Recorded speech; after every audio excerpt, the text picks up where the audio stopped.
خلي بالك كرشه بيقول لكم، كرشه بيقول الشعار الجديد ايه؟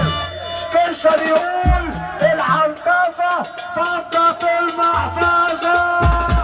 يلا يا ابو فادي، يا ابو فادي، يا ابو فادي، يا ابو فادي، ما تبصش لغيرك.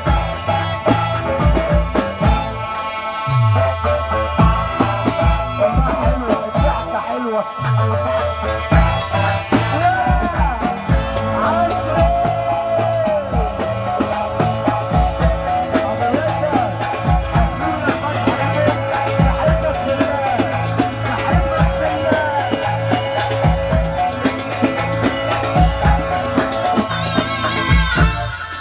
الشعار الجديد بتاع الصنعة بيقول ايه؟ ما تبصش لغيرك وتقول اشمعنى، بص لنفسك هتعرف انك في نعمة. اديله واحد رعاش عشان الصنعة غيره بلاش.